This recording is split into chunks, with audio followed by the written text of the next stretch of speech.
Hello. இந்த வருஷம் Gokulashtami பட்சண வகைரால ring முறுக்கு பண்ணி காட்டலான்னு இருக்கேன். இப்போ இந்த ரிங்கு முறுக்குக்கு தேவையான சாமான்கள் சொல்றேன் பாருங்க. நம்ம எதுல வேணுமோ உங்களுக்கு அந்த அளவு நீங்க அரிசி மாவு எந்த மெஷர்மெண்ட் எடுத்துக்கிறீங்களோ அந்த மெஷர்மெண்ட்ல முக்காக்கு அரிசி மாவு எடுத்துக்கோங்க. அடுத்து அதை ஃபில் பண்ற அளவுக்கு ஒரு 1/4 பங்கு, இப்ப பாருங்க 3/4 அளவு இருக்க மைதா மாவு போட போறேன் இதுல. அவ்வளவுதான், ஒரு 3 டேபிள் ஸ்பூன் பிடிச்சிருக்கு, அவ்வளவுதான். 1 டேபிள் ஸ்பூன் வெண்ணெய், ஒரு 1/2 ஸ்பூன் எள்ளு, காரத்துக்கு தகுந்த மாதிரி பொடி எவ்வளோ வேணுமோ காரம் போட்டுக்கோங்க. ஒரு 1/2 ஸ்பூன் போட போறேன். மஞ்சப்பொடி ஒரு 1/4 ஸ்பூன், பெருங்காயப்பொடி ஒரு 1/4 ஸ்பூன், உப்பு தேவையான அளவு, எண்ணெய் பொரிக்கிறதுக்கு, ஜலம் மெஷர்மெண்ட்ல சொல்றேன்.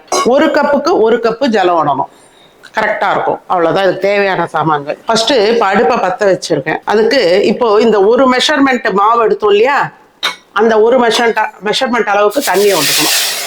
ஜலத்தை விட்டுருந்தேன்னா போதும், வேணும்னா அப்புறம் கூட சொட்டு பசைஞ்சுக்கலாம். இது கரெக்டாக இருக்கு. மோஸ்ட்லி ஒரு 1/4 ஸ்பூன் உப்பு போட்டிருக்கேன், டேபிள் சால்ட் தான் போட்டிருக்கேன். ஸ்பூன் மஞ்சப்பொடி, காரப்பொடி, வெறும் கட்ட மிளகாய் போடுங்க போதும். பெருங்காயம் ஒரு 1/4 ஸ்பூன். இதில் பாருங்க ஒரு டேபிள் ஸ்பூன் வெண்ணெய் போட்டுக்கலாம். நெய் இருந்தால் நெய் போட்டுக்கோங்க, அப்படி இல்லைன்னாக்க எண்ணெய் கூட ஒரு 2 டேபிள் ஸ்பூன் விட்டுக்கோங்க வேணும்னா. எள்ளு பிடிக்காதவா ஓமம் போட்டுக்கலாம், ஜீரகம் போட்டுக்கோங்க. இந்த தண்ணி நல்லா கொதிக்கணும். இப்போ நல்லா தலைக்காது பாருங்க ஜலம். அடுப்பை சின்னதாக்கிட்டு இந்த மாவை இதில் போட்டுடலாம்.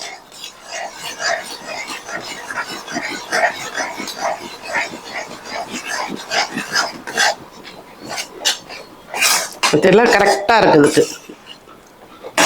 1க்கு 1.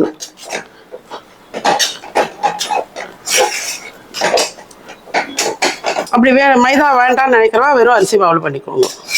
பட் இந்த மைதா போடும்போது தான் நல்லா இருக்கு. அவ்வளோதான், ஸ்டவ் அணைச்சிருவோம். ஒரு 2 நிமிஷம் அப்படியே மூடி வச்சுடலாம். போதும், ஒரு 2 நிமிஷம் இப்படி இருந்தால் இதை எடுத்துடலாம். எடுத்து கொஞ்சம் லைட்டாக சூடு இருக்கும்போதே சேர்த்து பிசையணும். கை பொறுக்கிற சூடு வந்தோடனே நல்லா பிசைஞ்சுக்கலாம் சேர்த்த மாதிரி.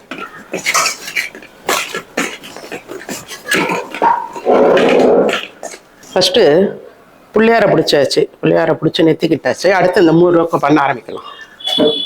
அவ்வளோதான். இந்த கை பொறுக்கு சூடு வந்தோடனே இந்த மாதிரி உருட்டிக்கணும். இது பாருங்க, இந்த இடத்துல வச்சு இப்படி இப்படி பண்ணால் அழகாக வந்துடும். இது அப்படியே 2த்தையும் ஜாயின் பண்ண வேண்டியதுதான். லைட்டாக ஒரு ப்ரெஸ்ஸு, ஒரே அளவாக. இந்த பாருங்க, ஃபஸ்ட்டு இப்படி கூட உருட்டி கூட போட்டுடலாம். ஒரு சின்ன ஒரு மீடியம் சைஸ் ஷேட் அளவுக்கு உருட்டின்ட்டா கூட வரும். நம்ம சப்பாத்தி கல் இருக்கு இல்லையா, அதில் உருட்டிக்கலாம்.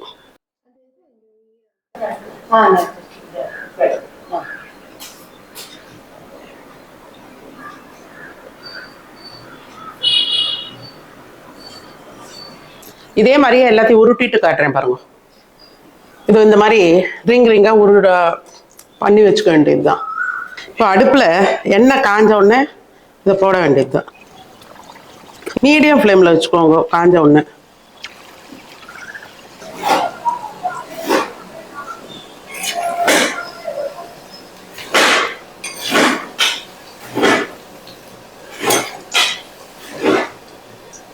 இப்போ பாருங்க, இதை நான் ஃபுல்லாக வேக விட மாட்டேன். இந்த மாதிரி 3/4 வேக்காடு வந்தோடனே எடுத்துருவேன். அடுத்த ஈடு போடச்சு அது போட்டுக்கலாம்.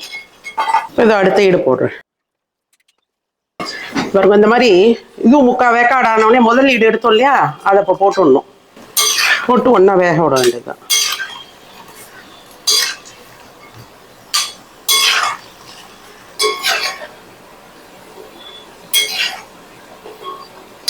இப்போ இது நல்லா சிவப்பாக எடுத்துடணும். ஓசை அடங்கி எடுத்துனானா சவுண்டு வருது பாருங்க. இதே மாதிரியே நான் அடுத்த ஈடு போட்டு காட்டுறேன்.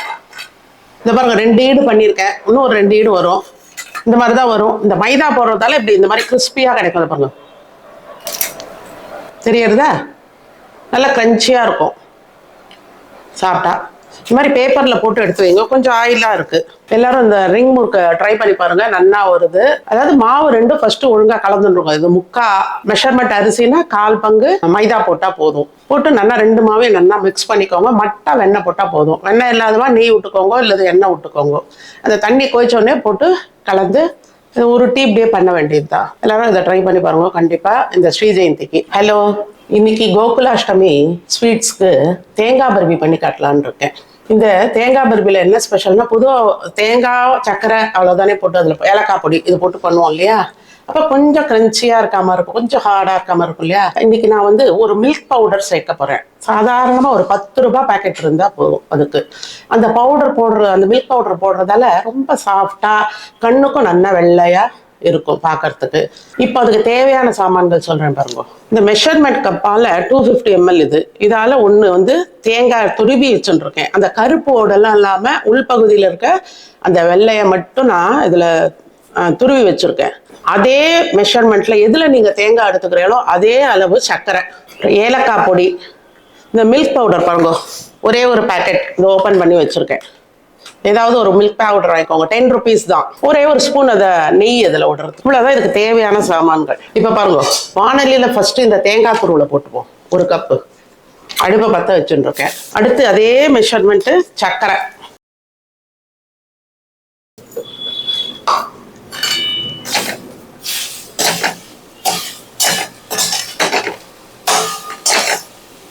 ஒரு சொட்டு, ஒரே சொட்டு தான் விட்டுருக்கேன் பாருங்க.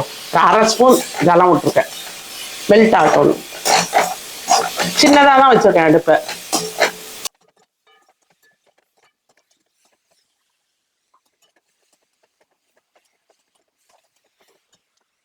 கொஞ்சோண்டு வரும், இனிமேல் மெல்ட் ஆகிடும் கொஞ்சம் சக்கரை. அதுக்குள்ளேயும் இந்த ட்ரேயில் சொட்டே சொட்டு நெய்யை விட்டு அதை கிரீஸ் பண்ணி வச்சுக்கோ. இப்போ பாருங்க, இந்த சர்க்கரையெல்லாம் கரைஞ்சுடுத்து. இதில் கொஞ்சம் இந்த மில்க் பவுடர் போட போகிறேன். இப்போ அந்த ஒரு பேக்கெட்டையும் நான் போட்டுட்டேன். இப்போ இது கலரண்டே இருப்போம். கடைசியில் இது 4 பக்கமும் எழும்பி வரும்போது எடுத்து கொட்ட வேண்டியது தான். இது பார்த்தீங்களா, இப்படி நல்லா திரண்டு 4 பக்கமும் எப்படி வருது பாருங்க, பூத்துண்டு. இப்போ பாருங்க, இந்த ஏலக்காய் பொடி 1/2 ஸ்பூன் போட்டிருக்கேன் நான். அவ்வளோதான். 1 ஸ்பூன் நெய், சும்மா மட்டை துளியோண்டு. இப்போ பாருங்க, ஸ்டவ் அணைச்சாச்சு. நான் இப்போ இதில் எடுத்து கொட்ட போகிறேன்.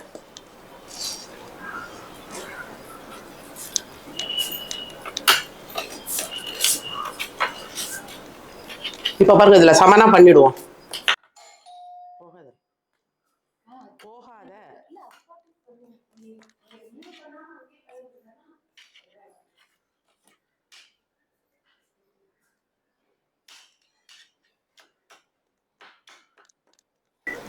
இல்லை, இந்த மாதிரி ஒரு இதை வச்சு கூட இது பாருங்க. அவ்வளோதான். இது ஒரு 5 நிமிஷம் ஆறட்டும். ஃபேன் காற்றுல வைப்போம். நான் சின்ன சின்னதாக தான் போடுறேன்.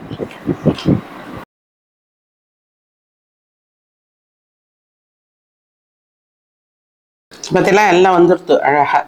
5 நிமிஷம் கூட ஆகலை, எல்லாம் வந்துடுது.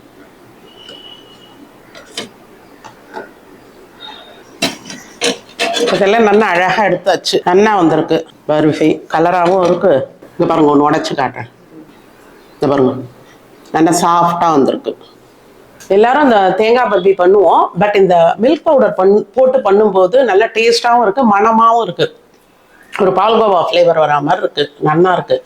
ஓகே, எல்லாம் ட்ரை பண்ணுங்க. இந்த கோகுலாஷ்டமியை நல்லா ஹாப்பியாக கொண்டாடுங்க. எப்படி வந்ததுன்னு கமெண்ட்டில் போடுங்க. என்னோட வீடியோஸ்லாம் பிடிச்சிருந்தா லைக் பண்ணுங்கள், ஃப்ரெண்ட்ஸ் அண்ட் ரிலேட்டிவ்ஸ்க்கு ஷேர் பண்ணுங்கள். சப்ஸ்கிரைப் பண்ணாதவங்கலாம் சப்ஸ்கிரைப் பண்ணுங்க. தேங்க்யூ.